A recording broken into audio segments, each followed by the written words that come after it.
Mon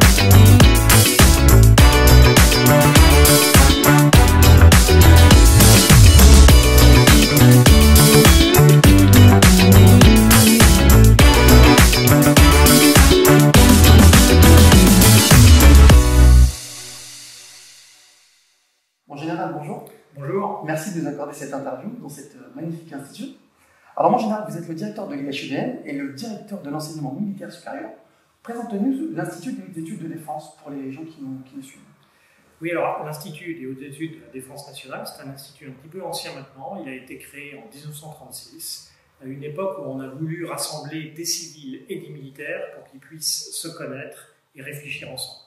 Et depuis lors, l'Institut a continué sur cette lancée en organisant des sessions qui permettent à des officiers supérieurs, des parlementaires, des journalistes, des avocats, des chefs d'entreprise, des dirigeants d'ONG, de se connaître, de se familiariser avec les grandes questions de la défense nationale et puis de réfléchir ensemble.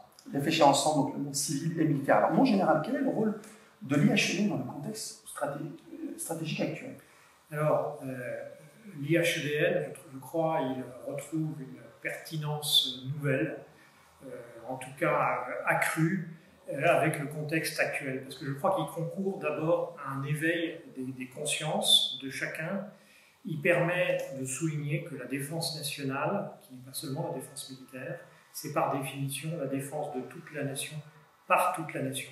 Et ça, c'est extrêmement important. Et il développe une approche sur les grands sujets de défense, y compris militaires, qui sont souvent des sujets passionnels. Et là, nous nous attachons à développer chez nos auditeurs une approche lucide, mesurée, fondée sur des arguments factuels qui laissent toute leur place au débat. Et de ce point de vue-là, je crois que l'IHEDN joue un rôle clé au sein de la défense nationale. Alors justement, mon général, vous êtes à l'origine justement d'une nouvelle session, plus ancrée sur l'actualité. Qu'apporte cette nouvelle session nationale? Oui, alors là, pour comprendre cette nouvelle session, il faut revenir un peu en arrière. Au fil du temps, l'IHEDN a été en réalité victime de son succès. Il y a eu l'apparition de très nombreuses sessions différentes, en région, des sessions pour les jeunes, et puis plusieurs sessions nationales. Une session consacrée aux enjeux maritimes, une session consacrée à la cyberdéfense, une session consacrée à l'industrie de défense. Et donc, l'année dernière, nous avons considéré que l'IHEDN ne serait pas fidèle à sa vocation initiale si nous entretenions en notre sein des silos et des tuyaux d'orgue. Et donc, nous avons rassemblé tous nos auditeurs dans une seule session nationale intégrée qui fonctionne avec un tronc commun et des options, mais qui permettent à chacun d'aborder l'ensemble des volets, des facettes de cette défense nationale. Alors dans cette défense nationale, vous avez évoqué justement défense et sécurité économique. Pourquoi une telle dominante? Alors c'est quelque chose qui est apparu en effet l'année dernière. La défense et la sécurité économique aujourd'hui, c'est une composante absolument essentielle, importante du jeu des puissances. Et la France a développé une doctrine dans ce domaine-là, mais c'est une doctrine qui est encore en formation, et donc l'IHEDN concourt à la formation de cette doctrine. Globalement, il s'agit, quand on parle de défense et de sécurité économique, de 4 choses.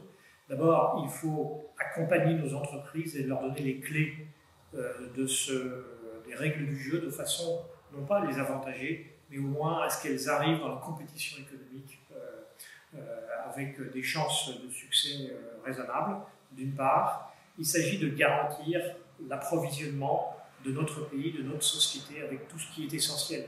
Les médicaments, l'énergie, l'alimentation, les semi-conducteurs, etc. Un certain nombre de choses. Et donc ça, c'est une dimension essentielle de la sécurité économique.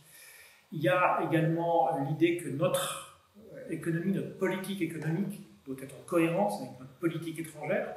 Par exemple, on s'attache à contrôler les flux de matériaux qui pourraient contrevenir aux règles du traité de non-prolifération ou aux différents embargos votés par les Nations Unies. Et puis enfin, il s'agit aussi de préparer nos entreprises, notre base industrielle à être capable d'être au minimum autonome de façon à ce que, ou de pouvoir avoir un certain degré d'autonomie pour que notre pays conserve sa liberté d'action. Vous voyez que toutes ces dimensions d'action, elles méritent d'être réfléchies, elles méritent d'être débattues, elles méritent de faire l'objet d'une prise de conscience, et c'est tout l'objet de cette nouvelle majeure, de cette nouvelle option dans le cadre de notre nouvelle session nationale. Alors en général, vous avez évoqué justement l'action de l'IHEDN au niveau international pour promouvoir la souveraineté nationale également.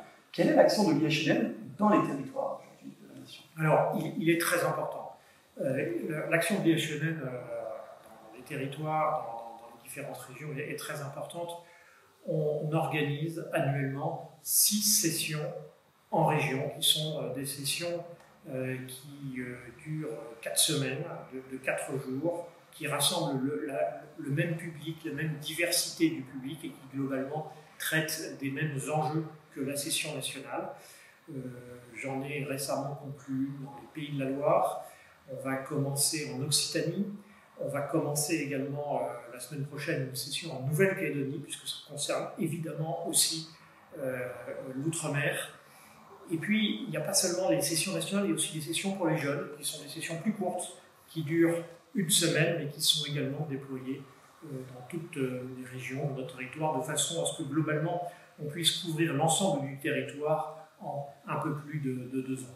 Alors en général, vous avez évoqué le contexte international, le contexte économique.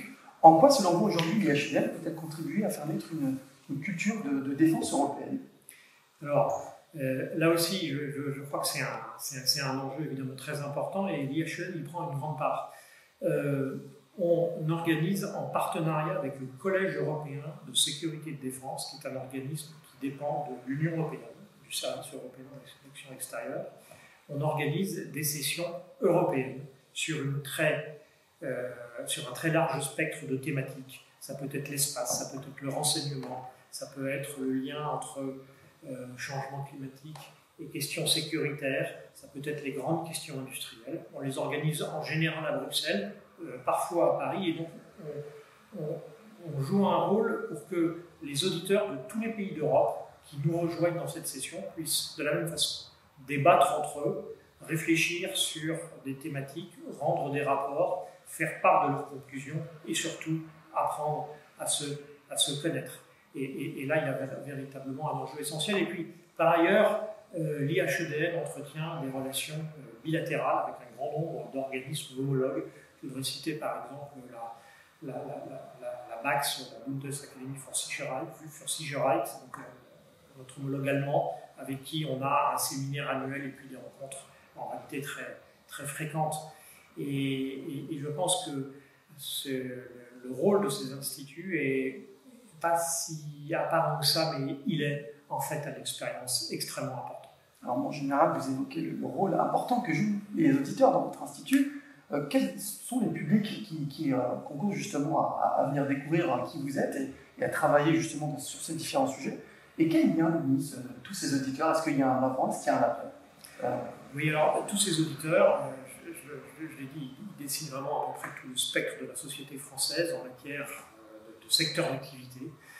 Ce sont en général des dirigeants, des futurs dirigeants.